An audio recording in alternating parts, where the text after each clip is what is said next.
ഈ ജിൻഡോയും ജാസ്മിനും നമ്മൾ ഈ സീസണിൽ കണ്ടിരിക്കുകയാണ്. അവർ തമ്മിലുള്ള ഇടിയുമ്പകളും ഒക്കെയാണ് ഈ സീസണിനെ മുന്നോട്ട് നയിച്ചത്. പലപ്പോഴും ഇവർ രണ്ടുപേരും ഇല്ലാത്ത കണ്ടന്റുകൾ വളരെ കുറവായിരുന്നു എന്ന് നമ്മൾ കണ്ടതാണ്. ഇന്നലെ രാത്രി അവർ രണ്ടുപേരും കൂടി ഇരുന്ന് സംസാരിക്കുന്നുണ്ട്. സത്യം പറഞ്ഞാൽ എനിക്ക് തോന്നിയിട്ടുണ്ട് ഇവർ രണ്ടുപേരും കൂടെ ഭയങ്കര ഇടിയിട്ടാലും അല്പസമയത്തിന് ശേഷം ഇവർ തമ്മിൽ സംസാരിക്കുന്നതും കാണാം. അത് പക്ഷേ നല്ല ഭാഷയിലൊന്നും ആയിരിക്കത്തില്ല, എന്നാലും ഇവർ തമ്മിലൊരു വൈബുണ്ടായിരുന്നു. അത് ഇന്നലെ രാത്രിയിലും നമ്മൾ കണ്ടു, ജിൻഡോയും ജാസ്മിനും കൂടെ ഇരുന്ന് സംസാരിക്കുന്നു.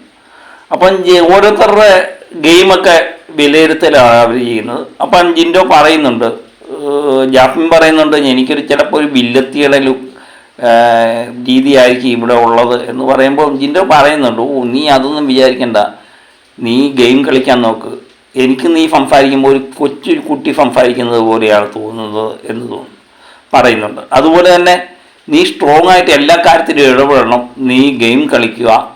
ഇപ്പോൾ നീയും ഗംഭീരയും കൂടെ ഉള്ളപ്പം നിങ്ങൾ രണ്ടുപേരും എനിക്ക് എതിരാളികളായിരുന്നു, നിങ്ങൾക്ക് രണ്ടുപേർക്കും നല്ലോണം സംസാരിക്കാൻ അറിയാം. ആ സമയത്ത് എനിക്ക് അടിച്ചു നിൽക്കാൻ പറ്റുമായിരുന്നു, എനിക്കൊരു എതിരാളി ഉണ്ടായിരുന്നു, അത് നിങ്ങൾ രണ്ടുപേരുമായിരുന്നു. അപ്പോൾ ഗബ്രി പോയതിനെപ്പറ്റി സംസാരിക്കുന്നുണ്ട്. ജാസ്മിൻ പറയുന്നുണ്ട്, ഗബ്രി ഞാനും കൂടെ ഒന്നിച്ച് നിന്ന് കഴിഞ്ഞപ്പം പിന്നെ ഞങ്ങൾ സ്ട്രോങ് ആയിരുന്നു എന്ന് പറയാം. അതുപോലെ ജിൻഡോയും പറയുന്നുണ്ട്, നിങ്ങൾ രണ്ടുപേരും സ്ട്രോങ് ആയിരുന്നു, നിങ്ങൾ ആദ്യമേ തന്നെ അങ്ങ് സമ്മതിച്ചാൽ മതിയായിരുന്നു, നിങ്ങൾ തമ്മിൽ പ്രേമത്തിലാണെന്നങ്ങ് സമ്മതിച്ചു കഴിഞ്ഞാൽ ആർക്കും ഒന്നും പറയാൻ പറ്റത്തില്ലായിരുന്നു, എല്ലാവരുടെയും ഉത്തരം മുട്ടിപ്പോയതിനെ, അപ്പം നിങ്ങൾക്ക് അടിച്ച് കീറുകയും ചെയ്യായിരുന്നു എന്ന് ജാസ്മിനോട് ജിൻഡോ പറയുന്നുണ്ട്. അതുതന്നെയായിരുന്നു എനിക്ക് തോന്നുന്നത്, ഇവർ രണ്ട് വള്ളത്തിൽ ചവിട്ടി ഇങ്ങനെ നിന്നതാണ് ഏറ്റവും വലിയൊരു പ്രശ്നമായിട്ടും എനിക്കും തോന്നിയത്. ഇവരങ്ങ് സ്ട്രോങ് ആയിട്ട് പറയും, ഇവരുടെ തീരുമാനം പിന്നെ പുറത്ത് വന്ന് എടുത്താൽ മതിയായിരുന്നു.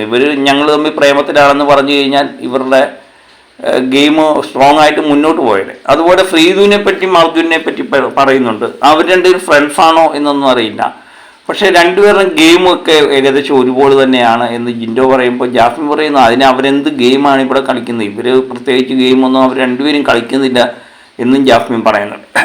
അങ്ങനെ പലരെ പറ്റിയും ഇവരിങ്ങനെ പറയുന്നുണ്ട്. ഇനി ടോപ്പ് 5 വരേണ്ട മത്സരാർത്ഥികൾ ആരെന്ന് ചോദിക്കുന്നുണ്ട്. ജിൻഡോ പറയുന്നത് ഞാൻ അതിനെപ്പറ്റി ചിന്തിച്ചിട്ടില്ല.